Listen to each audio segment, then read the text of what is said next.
দর্শক, আপনারা কি কখনো ভেবেছেন যে একটা সুপার পাওয়ারের প্রেসিডেন্ট যখন হতাশার চূড়ান্ত পর্যায়ে পৌঁছান তখন তিনি কতটা প্রলাপ বকতে পারেন? আপনারা কি জানেন যে আমেরিকা আজ কিভাবে ইরানের সাথে কথা বলতে গিয়ে খেই হারিয়ে ফেলেছে? আজকে আমাদের আলোচনার একেবারে কেন্দ্রে থাকছে ডোনাল্ড ট্রাম্পের নতুন যুদ্ধের হুঙ্কার, ইরানের চোখ ধাঁধানো পাল্টা জবাব, হরমুজ প্রণালীতে আবারও হঠাৎ করে জ্বলে ওঠা আগুন। আসুন, এখানে একটা জিনিস খুব মনোযোগ দিয়ে বুঝতে হবে দর্শক। পশ্চিমা বিশ্ব আজ এমন একটা ফাঁদে পা দিয়েছে যেখান থেকে বের হওয়ার কোনো রাস্তা তাদের কাছে নেই। দর্শক, প্রেক্ষাপটটা আগে একটু ক্লিয়ার করি। দেখুন, পুরো পশ্চিমা বিশ্ব ভেবেছিল ইরান এবার ভেতর থেকে ভেঙে পড়বে। তারা ভেবেছিল লিডারকে সরিয়ে দিলেই বুঝি সিস্টেম কোল্যাপস করবে। এরপর একটা 60 দিনের যুদ্ধবিরতি আনা হলো যাতে ডিপ্লোম্যাসির নামে নিজেদের গোছানোর সময় পাওয়া যায়। কিন্তু দর্শক, বাস্তবে কি হলো এর ফল? খামেনির জানা যায় লাখো কোটি মানুষের যে বাঁধ ভাঙা ঢল নামল তা পশ্চিমাদের মেরুদণ্ডে রীতিমতো হিমস্রোত বইয়ে দিয়েছে। জুরিক থেকে ওয়াশিংটন সব জায়গায় পেন্টাগনের অ্যানালিসিস্টরা বসে বসে ঘামছেন এই ভেবে যে তারা তো একটা দেশের নেতাকে মেরেছে, কিন্তু সেই দেশের কোটি কোটি মানুষের ভিতরে যে অ্যান্টি ওয়েস্ট আগুন জ্বালিয়ে দিয়েছে, সেই জ্বলন্ত আগুনটা নেভাবে কে? আর ঠিক এই নার্ভাসনেস থেকেই ডোনাল্ড ট্রাম্প আজ তার ওভাল অফিস থেকে নতুন করে গর্জে ওঠার নাটক শুরু করেছেন। আন্তর্জাতিক সংবাদ মাধ্যম রয়টার্স আজ 7ই জুলাই সকালে একটি চাঞ্চল্যকর খবর প্রকাশ করেছে, যার শিরোনাম হলো Trump says there will either be a deal with Iran or US will finish the job. একই দিনে অর্থাৎ আজ 7ই জুলাই ইসরায়েলি গণমাধ্যম জেফিড তাদের শিরোনাম করেছে negotiate or face annihilation, Trump signals quick military end game if Iranian leadership rejects accord. খবরের মূল কথা হলো ডোনাল্ড ট্রাম্প আজ ওভাল অফিসে বসে সাংবাদিকদের বলেছেন আমেরিকা হয় ইরানের সাথে একটা চুক্তিতে পৌঁছাবে, আর না হয় তারা কাজ শেষ করে দেবে। ট্রাম্পের ভাষায় এই কাজ শেষ করাটা নাকি খুব একটা কঠিন কিছু না। তিনি রীতিমতো দম্ভ করে বলেছেন আমেরিকা চাইলে মাত্র 1 ঘন্টার মধ্যে ইরানের সমস্ত ব্রিজ উড়িয়ে দিতে পারে, তাদের এনার্জি সাপ্লাই বা বিদ্যুৎ কেন্দ্রগুলো ধ্বংস করে দিতে পারে। ট্রাম্প আরও বলেছেন যে তিনি নাকি চুক্তি করতেই বেশি আগ্রহী, কারণ তিনি 9 কোটি 10 লক্ষ ইরানি নাগরিকের কোনো ক্ষতি করতে চান না। দর্শক, লজিক্যালি চিন্তা করুন, এই লোকটা বলছে সে 1 ঘন্টায় একটা দেশের সমস্ত ইনফ্রাস্ট্রাকচার ধ্বংস করে দেবে, আবার পরেক্ষণেই বলছে সে নাকি সাধারণ মানুষের কথা ভেবে চুক্তি করতে চায়। এই যে ডাবল স্ট্যান্ডার্ড, এটা কি আপনাদের চোখে পড়ছে? এই ভণ্ডামির আমরা আরও পরিষ্কার রূপ দেখতে পাই এনডিটিভির একটি রিপোর্টে। এনডিটিভিতে আজ 7ই জুলাই প্রকাশিত খবরের শিরোনাম হলো Trump's finish the job warning to Iran amid peace talks. খবরটিতে ট্রাম্পের এক্সিওস মিডিয়াকে দেওয়া একটি সাক্ষাৎকারের কথা উল্লেখ করা হয়েছে। এখানে ট্রাম্প দাবি করেছেন যে খামেনির জানা যায় যখন ইরানের সমস্ত শীর্ষ নেতারা এক জায়গায় জড়ো হয়েছিলেন তখন আমেরিকা চাইলে এক গুলিতে বা ওয়ান শটে সবাইকে শেষ করে দিতে পারত, কিন্তু তারা নাকি সেটা করেনি। কেন? কারণ তাহলে আমেরিকা কার সাথে আলোচনা করবে? আলোচনা করার মতো তো আর কেউ বেঁচে থাকতো না, সেই জন্য। দর্শক, আপনি কি বুঝতে পারছেন পশ্চিমাদের সাইকোলজিটা কেমন? তারা একটা দেশের নেতাকে খুন করেছে, সেই শোকে কোটি কোটি মানুষ যখন রাস্তায়, তখন তারা বলছে আমরা চাইলে সবাইকে মারতে পারতাম, কিন্তু দয়া করে মারিনি। এটা কি কোনো সভ্য দেশের ভাষা হতে পারে? পশ্চিমা বিশ্ব এভাবেই যুগ যুগ ধরে নন ওয়েস্টার্ন দেশগুলোকে তাদের দয়ার ভিখারি বানানোর চেষ্টা করে এসেছে। কিন্তু ট্রাম্পের এই হুঙ্কার যে আসলে ফাঁকা আওয়াজ, সেটা বুঝতে হলে আপনাকে ইরানের পাল্টা চালগুলো দেখতে হবে। ট্রাম্প হয়তো ভেবেছিলেন তার এই হলিউড স্টাইলের থ্রেট শুনে ইরান ভয়ে কাঁপতে শুরু করবে। কিন্তু ইরান এর যে জবাবটা দিয়েছে তা জিওপলিটিক্যাল ইতিহাসের পাতায় আবারও লেখা থাকবে। প্রেস টিভিতে 7 জুলাই আজ প্রকাশিত খবরে ইরানের সুপ্রিম ন্যাশনাল সিকিউরিটি কাউন্সিলের সেক্রেটারি মোহাম্মদ বাঘের জোলকাদার একটি কড়া স্টেটমেন্ট তুলে ধরা হয়েছে এই প্রতিবেদনের শিরোনাম হলো speak with respect mister Trump or Iranians will reply in different language, top security official. Zolghadr সরাসরি ডোনাল্ড ট্রাম্পকে বিকারগ্রস্ত বলে আখ্যা দিয়েছেন।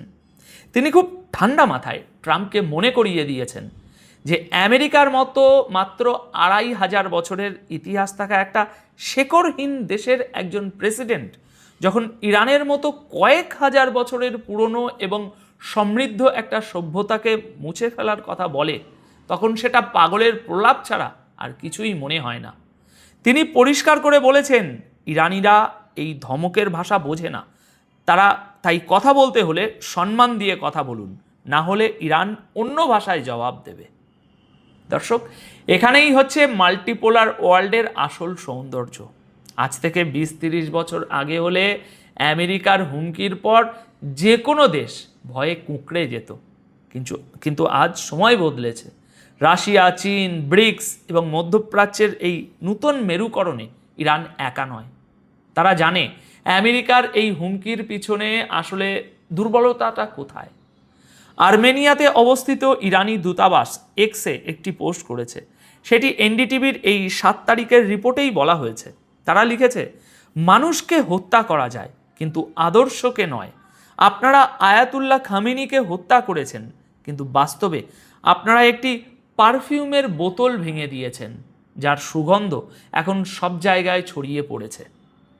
দর্শক, এই যে এই একটা লাইনের গভীরতা চিন্তা করুন। আমেরিকা ভেবেছিল খামেনিকে সরালে তারা মিডল ইস্টে তাদের আধিপত্য আবারও কায়েম করবে, কিন্তু এখন আল জাজিরা এবং ইরানের রাষ্ট্রীয় টিভি IRB এর ফুটেজে দেখা যাচ্ছে খামেনির মৃতদেহ যখন হেলিকপ্টারে করে পবিত্র কুম শহরের মসজিদে নিয়ে যাওয়া হলো তখন সেখানে লাখো মানুষের যে সমুদ্র তৈরি হয়েছে তা আমেরিকার বুকে কাঁপন ধরিয়ে দিয়েছে। এই কোটি কোটি মানুষের যে সেন্টিমেন্ট, এই যে পারফিউমের বোতল ভেঙে সুগন্ধ ছড়িয়ে পড়ার বক্তব্য, এটাই হলো সেই অ্যাসিমেট্রিক পাওয়ার যা আমেরিকা কোনো দিন তাদের $1 ট্রিলিয়ন অস্ত্র দিয়ে ধ্বংস করতে পারবে না। কিন্তু আসল খেলাটা শুধু কথায় সীমাবদ্ধ নেই। কথায় আছে না, জিওপলিটিক্সে যা দেখা যায় তার চেয়ে যেটা দেখা যায় না সেটাই বেশি ভয়ঙ্কর। ঠিক এই হুমকির ডামাডোলের মাঝেই আজ আবারও এমন একটা ঘটনা ঘটে গেল যা প্রমাণ করে পশ্চিমাদের অর্থনীতি কতটা ভঙ্গুর। আনাদুলু এজেন্সিতে আজ 7 জুলাই 2026 তারিখে একটি খবর বের হয়েছে যার শিরোনাম tanker hit off Oman's coast sparking fire abroad UKMTO। United Kingdom maritime trade operations বা UKMTO জানিয়েছে ওমানের উপকূল লিমাহা থেকে 8 নটিক্যাল মাইল পূর্বে একটি ট্যাঙ্কারে অজানা প্রজেক্টাইল আঘাত করেছে এবং আগুন ধরে গেছে। এই একই ঘটনার আরও বিস্তারিত আপডেট পাওয়া যায় সাউথ চায়না মর্নিং পোস্ট। সেখানে আজ 7 জুলাই সকাল 10:38 প্রকাশিত এবং বেলা 10:05 আপডেট করা একটি খবরে বলা হয়েছে tanker set ablaze after hit by projectile in state of Hormuz region. এক্সিওসের বরাত দিয়ে মার্কিন কর্মকর্তারা দাবি করছেন যে ইরান নাকি কমার্শিয়াল জাহাজের দিকে অন্তত 2টি মিসাইল ছুঁড়েছে এবং দ্বিতীয় আরেকটি জাহাজও মারাত্মক ক্ষতিগ্রস্ত হয়েছে। অর্থাৎ আজ আবারও হরমুজ প্রণালীতে নতুন করে জাহাজে হামলা শুরু হয়ে গেছে। এখন কে করেছে, কিভাবে করেছে সে নিয়ে এখনও কিছু কনফার্ম খবর জানা যায়নি, তবে হামলা হয়েছে এটা 100% নিশ্চিত। এবার পুরো ডটগুলো কানেক্ট করুন দর্শক। একদিকে আমেরিকা বলছে সিজফায়ার চলছে, তারা চুক্তি করতে চায়। অন্যদিকে হরমুজ প্রণালীতে পুরো দুনিয়ার অপরিশোধিত তেলের 5 ভাগের 1 ভাগ যেখান দিয়ে যায় সেখানে তেলের ট্যাঙ্কার জ্বলছে আবারও। আমেরিকা গত মাসে একটা মেমোরান্ডাম অফ আন্ডারস্ট্যান্ডিং সই করে এই রুটটি খোলার একটা আপ্রাণ চেষ্টা করেছিল, কিন্তু ইরান পরিষ্কার জানিয়ে দিয়েছিল যুদ্ধপূর্ব অবস্থায় হরমুজ প্রণালীতে ফেরার কোনো সুযোগ নেই। ইরানের ঠিক করে দেওয়া রুটের বাইরে গিয়ে চললে খবর আছে। তাই এখানে একটা জিনিস খুব মনোযোগ দিয়ে বুঝতে হবে, এই যে তেলের ট্যাঙ্কারে আগুন, এটা শুধু কোনো জাহাজে আগুন নয়, এটা পশ্চিমাদের গ্লোবাল ইকোনমির লাইফ লাইনে আগুন।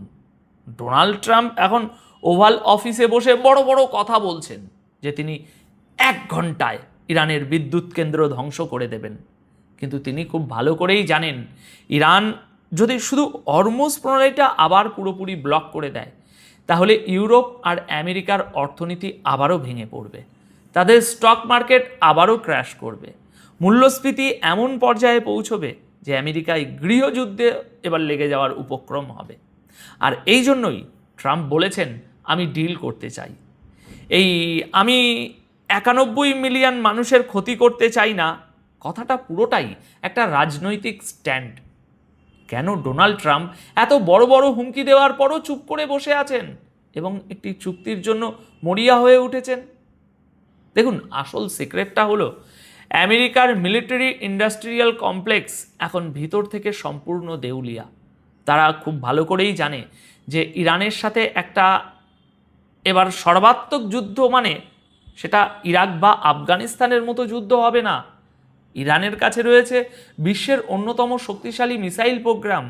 আমেরিকা যদি ইরানের একটা ব্রিজও ওড়ায়, তাহলে ইরান শুধু হরমুজ প্রণালী বন্ধ করবে না, বরং মধ্যপ্রাচ্যে অবস্থিত আমেরিকার সমস্ত বেসগুলো, সেটা বাহরাইন হোক, কাতার হোক বা জিবুতি হোক, সব জায়গায় বৃষ্টির মতো মিসাইল পড়বে। এবং সবচেয়ে বড় কথা, রাশিয়া এবং চীন এই যুদ্ধে এবার আর নীরব দর্শক হয়ে বসে থাকবে না। এই মাল্টিপোলার অ্যাক্সিস এখন আমেরিকার যে কোনো হঠকারী সিদ্ধান্তের জন্য ওত পেতে বসে আছে।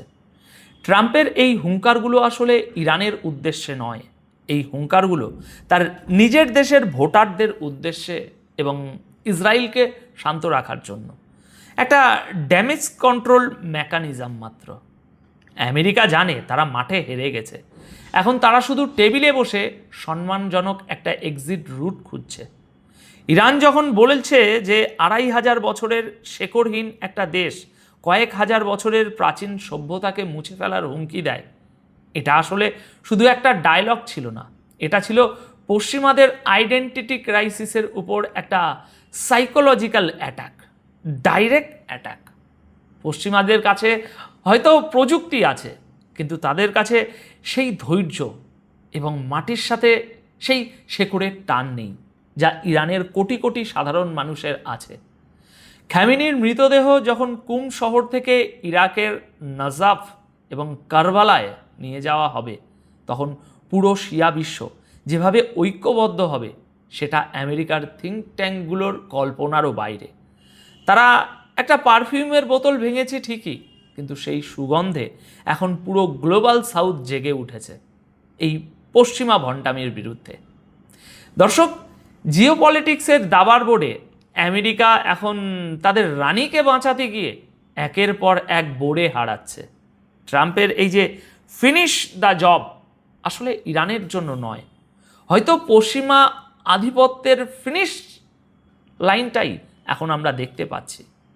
হরমুজ প্রণালীতে জ্বলতে থাকা ট্যাঙ্কারের আগুন আসলে আমেরিকার পেট্রোডলার সাম্রাজ্যের পতনের আগুন। এখন আপনাদের কাছে আমার একটা প্রশ্ন রেখে যেতে চাই দর্শক, লজিক্যালি চিন্তা করে কমেন্ট বক্সে জানাবেন আপনাদের কি মনে হয়, আমেরিকা কি সত্যি কখনো ইরানের মাটিতে বা এবার ইরানের মাটিতে সরাসরি কোনো সামরিক অভিযান চালানোর সাহস করবে, নাকি এই পুরোটাই শুধু মিডিয়ার সামনে তাদের পরাশক্তি সুলভ ইগো বাঁচানোর একটা সস্তা ব্ল্যাকমেল? আপনাদের মূল্য